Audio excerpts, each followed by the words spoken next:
Imagine a city where tons of steel stop traffic, rise before your eyes, and make way for a boat to pass. It sounds like fiction, but in the Netherlands, it happens every day. As cyclists, cars, pedestrians, and tourists stop to watch a choreography of steel. Today, you'll discover how movable bridges can clear the way with almost surgical precision here on invisible structures.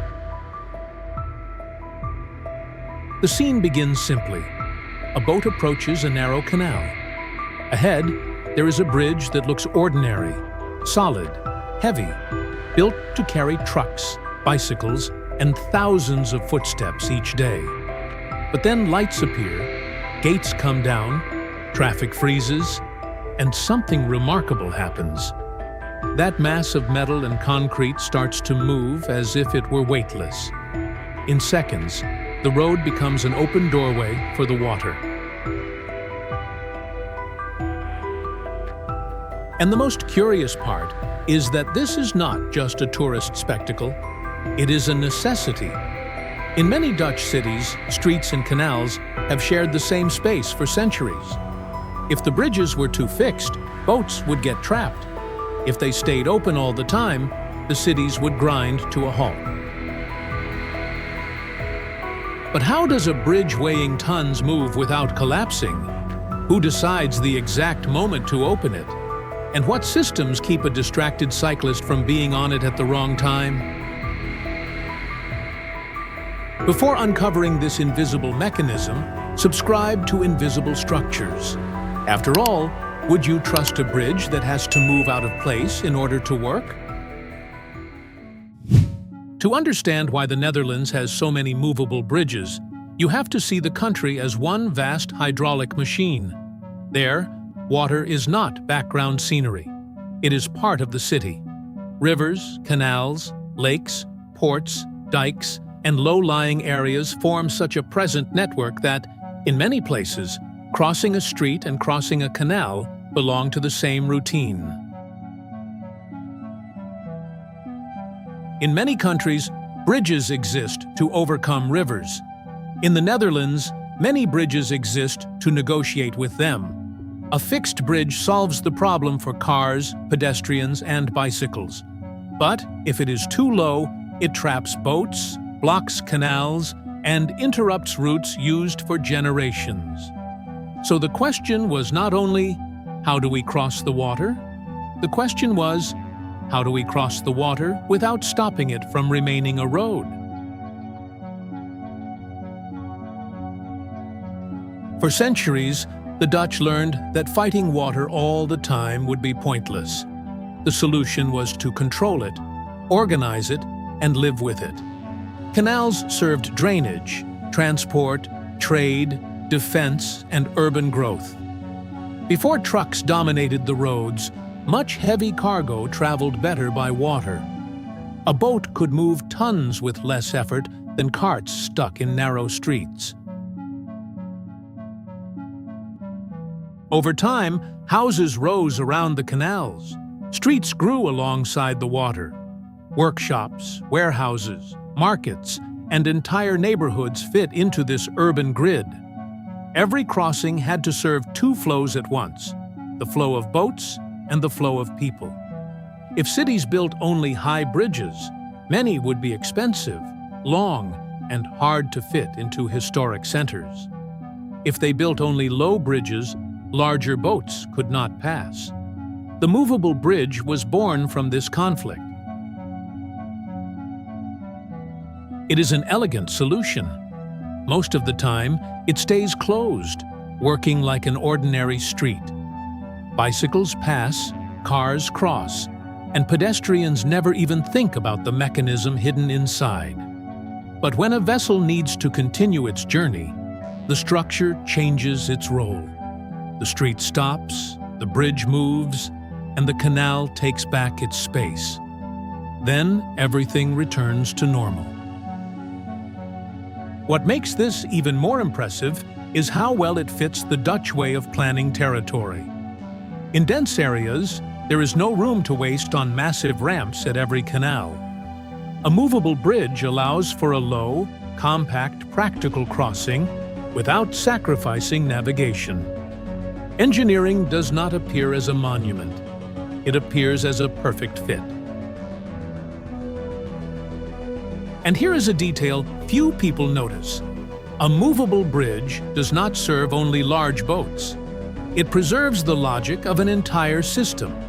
If a canal is part of a route, blocking a single point can compromise several stretches beyond it. It is like closing a vein in a living organism. The water is still there, but the circulation stops. Watch this ordinary scene on the Dutch canals. The gate comes down, the cyclist waits, the boat passes, and the bridge closes.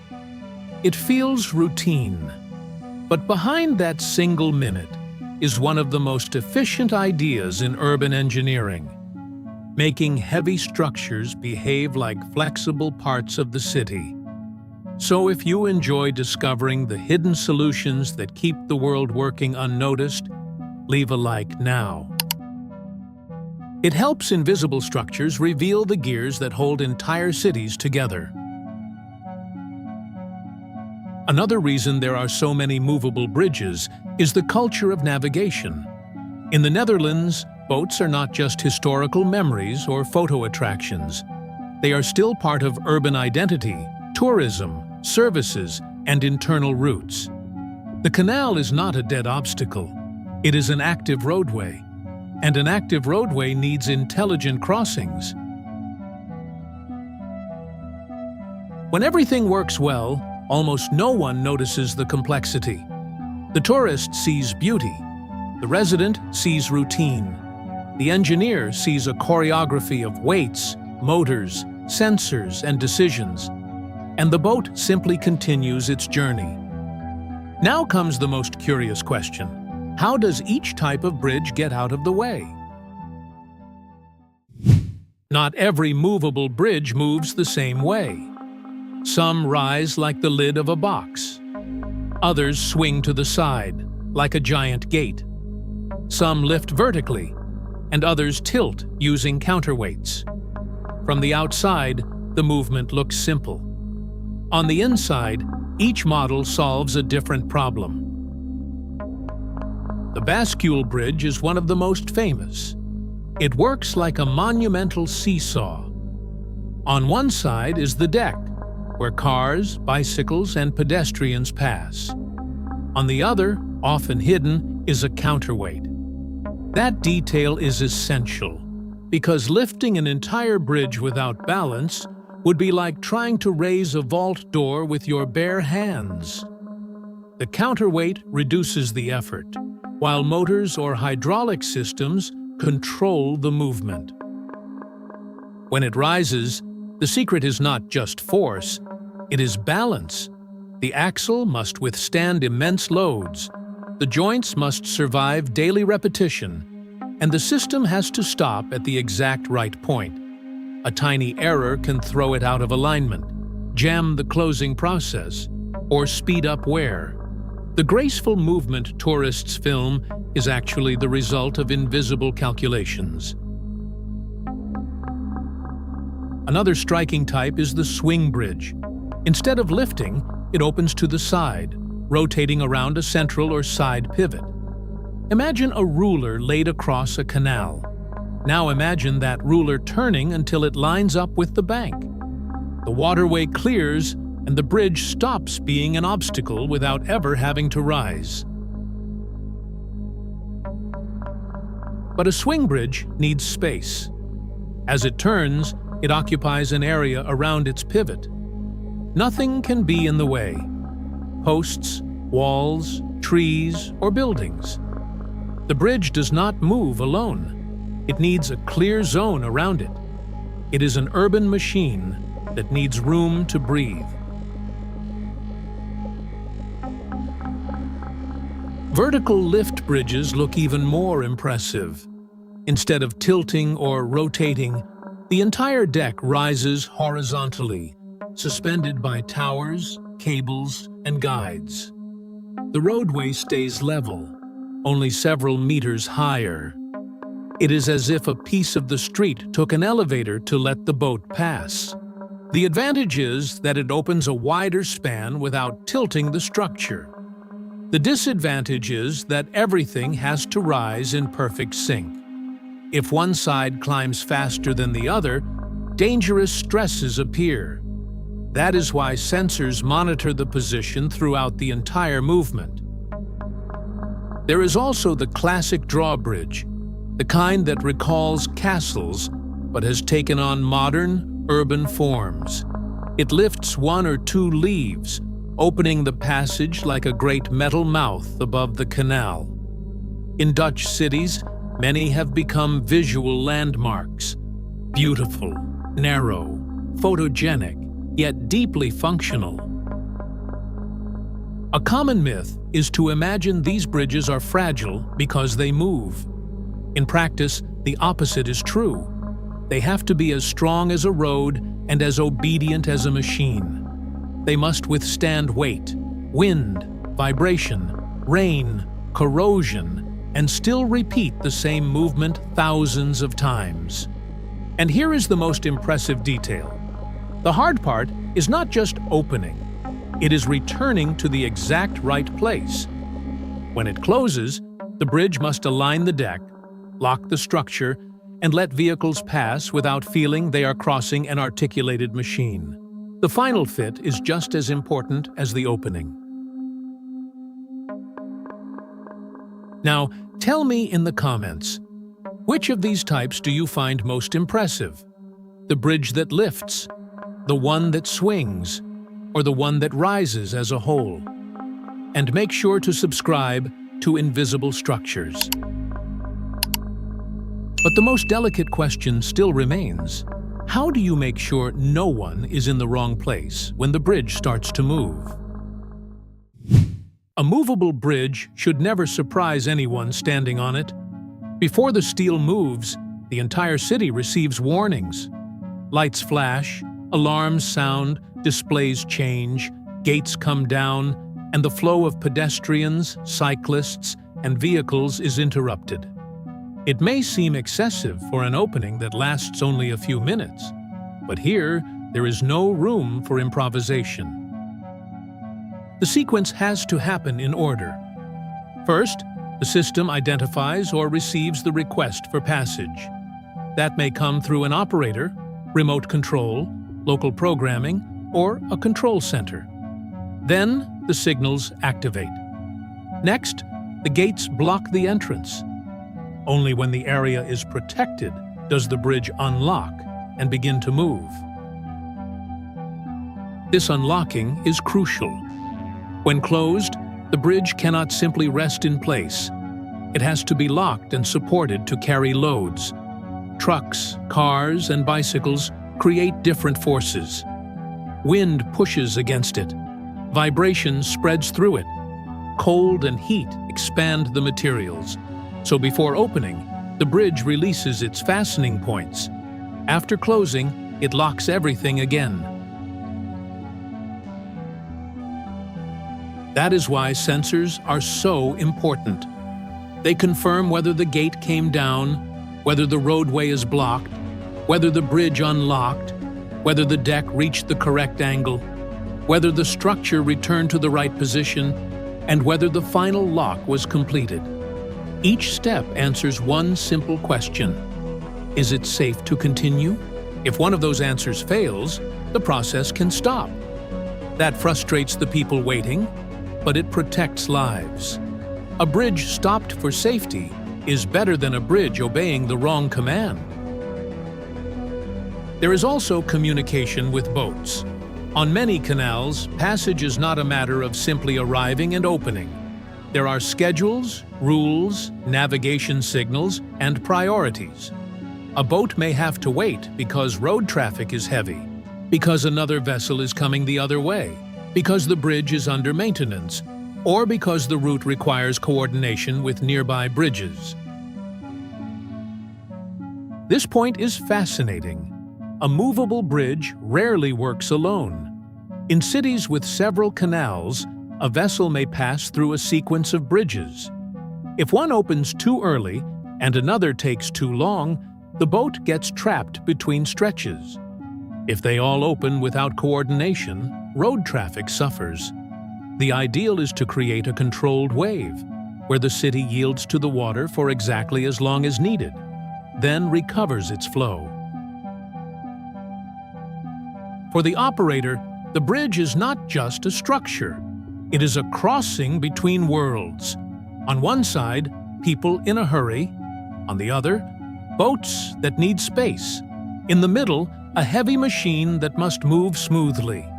The job demands attention to cameras, sensors, weather, signals, and human behavior. And human behavior is one of the most unpredictable parts. There is always someone trying to cross at the last second. A cyclist who ignores the warning. A pedestrian distracted by a phone. A driver who thinks there is still time. That is why safety relies on redundancy. Light, sound, gates, visual signals, physical barriers, and monitoring. Another challenge is the environment. Bridges over canals face constant humidity, wind, temperature changes, and mechanical wear. Axles, bearings, cables, pistons, motors, and electrical panels all have to work in harmony. A small failure in a hidden component can turn a normal crossing into an urban bottleneck. And here is the revelation. The opening may be the least important moment. What supports everything is the time between openings. Inspections, lubrication, tests, adjustments, and part replacements keep the bridge ready to look simple when the moment comes to move. Once the boat passes, the process reverses. The bridge returns, fits into place, locks, clears the signals, and gives the street back to the people. For those who waited, it was only a few minutes. For the system, it was a precise sequence of decisions. In the end, the movable bridges of the Netherlands reveal a powerful idea. An efficient city is not one that eliminates conflicts, but one that learns how to manage them. Cars want to move, bicycles want to cross, pedestrians want to arrive, boats want to pass. The water does not disappear just because the street exists, and the street does not become unnecessary just because the canal is there. When a bridge works well, it almost disappears from perception. It opens, closes, clears, locks, repeats. But when it fails, everyone notices. A stuck bridge can create lines, delay deliveries, interrupt navigation routes, change traffic patterns, and trigger a domino effect across entire neighborhoods. That structure that seemed like a minor detail becomes the center of the city. That is why every movable bridge is a blend of engineering and trust. People trust it will close before traffic is released. The boat trusts it will open when necessary. The operator trusts the sensors. The sensors depend on maintenance. Maintenance depends on planning. The bonus curiosity is that these bridges tell the story of the country. The Netherlands learned to turn threat into infrastructure, canals into routes, dikes into protection, and movable bridges into pieces of a daily choreography. Instead of choosing between land and water, it created mechanisms so both could share the same space. So the next time you see a bridge rising over a Dutch canal, do not see only a beautiful attraction. See an entire city reorganizing its priorities for a few minutes. First, the street is in charge. Then the water takes over. Then everything returns to its place, as if nothing had happened.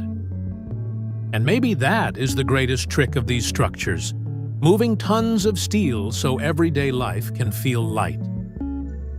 If you learned something new about how movable bridges get out of the way so boats can pass, subscribe to Invisible Structures and comment below with the detail that surprised you most.